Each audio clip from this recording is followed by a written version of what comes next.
Welcome to a new episode of the Startup Show. Today, I'm very happy to introduce you to Mathis, the CEO and founder of PopupOffice here in Zurich. Welcome to the show. Thank you very much for having me.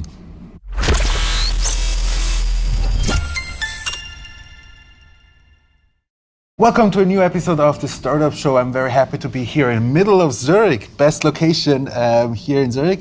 Visiting you, the CEO, co-founder of PopupOffice. As usual on the Startup Show, give you roughly a minute or two to introduce yourself for the audience to get to know you a little bit. Well, I'm also from here, from this town. I grew up in Winterthur, which is just a little bit outside, and I did my studies in Geneva. So I also lived there for around 10 years. Where I also worked for international companies such as Thomson Reuters, World Economic Forum, Western Union. Well, at some point I decided that I wanted to launch myself into the startup world. Eventually moved back to Zurich because it's a great place. To me, people are really capable of shaping your ideas and helping you. So I think it's a really great place, and that's why I'm here. Right. Yeah. Tell me what made you shift, let's say, from the corporate world to entrepreneurship? I think it was very personal, so I sort of just wanted to do something myself, but also shape ideas that maybe aren't around yet, and sort of be creative about coming up with new ideas. I had a business before where we also did something related to the sharing economy, so it was more in the job application field. What actually hooked me to this new sort of industry, coworking, was when I was in Argentina. I did a world trip towards Argentina. South America, and I came across this really cool concept of urban station, a mix between Starbucks and a co-working place. And I was like, this is it. We should bring this to Switzerland. I met the guys who actually initiated this back at the time then in Turkey, because it moved over to Turkey. And these folks had told me, look, what we thought is we're going to create something for freelancers. But what they actually created was something for companies. Right. Because all the big companies, all of a sudden, they wanted to be in those places. Because in Istanbul, it so happened that they actually then sort of came up with like 10 different spaces. And because it's very difficult to move around in Istanbul because of traffic, big companies were interested in having that sort of decentralized infrastructure. And then I was like, now I get it. Yeah, I got it. First I got it. I was like, yeah, let's do it. Let's do something about it here. So tell my audience, what is PopupOffice? Let us a little bit, give me your pitch, or like your elevator pitch, you usually call it. Yeah. So basically, PopupOffice is a digital platform that matches people who look for workspace, flexible workspace, with providers of such spaces. But in more depth, it's about linking businesses, companies, with third spaces, so with sort of spaces that are not their own. And what that creates is a potential to reduce their own space and use it more efficiently, but also have a presence more decentralized in different locations. So there is this idea of reducing costs in terms of office infrastructure, but also in terms of sharing. So using the resources more efficiently. And as you can see, a lot of offices these days are sort of more and more empty. People can work from everywhere. So they also don't need to come into the office anymore so regularly. Companies face the problem of having those empty offices, and they ask themselves, well, what do we do with it? And we want to tackle that. And what then happens if companies start to sort of let their employees work in different locations, they create a new interface between their company and the outside world. So if you imagine, if you as an employee of, let's say, a big bank, you go and work in a co-working space. And people perceive you not necessarily as the bank, but as a person.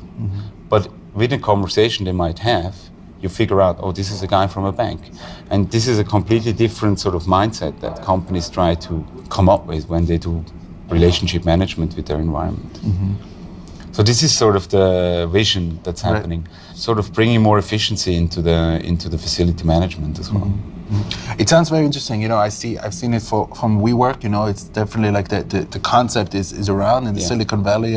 It's definitely something that is already existing here in Switzerland. As we know, we're usually 2-3 years later from what's going on. But like the networking and the P2P, the person to person, is going to be much more important, especially in the shared economy, as you briefly mentioned before. So what is interesting to me, maybe to hear a little bit about when you say marketplace, about the numbers, how many offices do you have at the moment, how many people are using it, how is it used? At the moment we have a bit of over 100 spaces across Switzerland. That ranges from co-working spaces, like sort of more cool or innovative spaces, to business centers or more like formal white-collar spaces. We also have meeting rooms. So they spread over the whole Switzerland. We try to find spaces that are near high traffic areas, so stations, city centers, etc. But now we also start having spaces in the peripheries, which is quite interesting. Yeah. So people seem to want to also spend less time traveling. So we also have those spaces, let's say, in the Alps or in a little village outside of cities. In terms of users, we focus on larger companies. Companies that we currently have are such as Swisscom, Microsoft, AXA Winterthur, and they have an interest to let their people sort of go into these spaces and experience also this new way of work. Mm-hmm. So what happens basically is that we do a contract with the company, and then the company lets people infiltrate those spaces. Mm-hmm. So this is a nice accelerator effect that we have. So basically we don't do B2C, we do B2B, and then the company itself will sort of help us onboard these employees who are interested in working like that. And getting it as a perk, like you're allowed to go. It's a sort of a perk, exactly. It can be a perk. It can also be in terms of employer branding, more than that. It can be something to sort of think out of the box. Yeah, you reduce your commuting time, and for many it's also sort of a space to get away a little bit from the company and maybe from people who disturb them all the time. So It's also a focus area. But then the applications people use it for is as varied as we have spaces. Sure. Almost. That's basically what we do. We help companies let their employees use those spaces and experience with it. Tell me, I want to discuss a little bit about your expertise in this field. Yes. I'm sure you did a lot of research about what's going on, where are we heading, where do you see, let's say, it's hard to define that, but let's say the office real estate type of commodity, where is that going? Are we going, let's say, in 10 years from now, are we going to work from home? Because working from home, let's say 5 years ago, was like a no-go, and that was really, no one talked about that. And today when I speak to people that I have people working for me, let's say in other parts of Europe, then they say oh, how and why and how are you doing this? And that is a little bit of a concept that is not yet so common. So where are we going to be in 10 years? So basically what I think in terms of a business will try to reduce their fixed costs. So whatever you can move into more flexible costs is interesting. And in terms of real estate, today it's still often the case that you have real estate contracts that, let's say, they're for a fixed amount of square meters for a fixed amount of time, let's say 5 years. Mm-hmm. And this is locking in companies in an uncomfortable way. So as more flexibility you can provide to these companies who are also shrinking and growing much faster than in the past, the more these companies can do or they perceive this as a service, they want to use office as a service and not so much own it themselves. So that pretty much goes into the same sort of height into sharing economy. Right. So you share resources, you don't own them. And I think this is also what's happening now with companies. So they're looking for flexibility. I mean, you and me, we know this best, right? For sure. We are startups and we can't make a deal with an office. We don't know if tomorrow we are 20 people or we're still going to be 3 or 5 or whatever. Right. So this is giving this flexibility. But the interesting thing is it's not only about startups, but it's also about SMEs. Right. So SMEs tend to be shrinking and growing much faster than in the past. And real estate services want to cater that need. And then on the other hand, of course, what's happening is that those spaces are much more communal. So you meet a lot of people, you do business relations, there's a social aspect to that. And that is yet something else that is very interesting. So today, basically, if let's say you're a lawyer company and you're 3 people and you're somewhere stuck, let's say in the 3rd floor of some, let's say a little bit like a corporate, old-fashioned, any corporate, old-fashioned corporate environment. That might be good for you, but it might also be boring, and it might also not always be beneficial for your clients, because your clients might also change. They might become more sort of, modern, and they will expect also you to be in a more modern environment. So I think this is also the thinking that's happening. So the office is an interesting place to showcase also your company. Right. So what I find very interesting today is when you go on Google and you look for an interesting company, they often show you a photo of the inside of their office, which is very different from before. Before they would maybe show you your logo or they would show their product or whatever. Today they show you the inside of the office with people working and so on. To see what it looks like, because that's where you spend the majority of the time. And to actually know what a company does and who the people are. Yeah. So to give access, and that's the other thing that we're trying to do also with PopupOffice, we say any company can use our product to let their ecosystem into their environment, which is basically creating a new interface and let people experience what these companies doing. Right. And it's not anymore this sort of very closed door where, it's like a Chinese wall and nobody sees behind. And you're maybe somewhere on the third floor and nobody's ever going to find you, and they only find you on a website.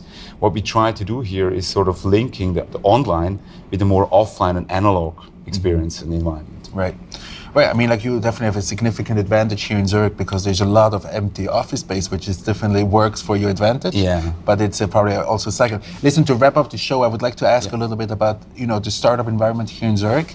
Maybe you can give me a few words about like how you perceive it, maybe also compared to other places you've seen in the world. I mean, for me, Zurich is the place where you have extremely high quality skills.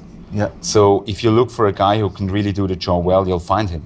And that is so interesting about Zurich.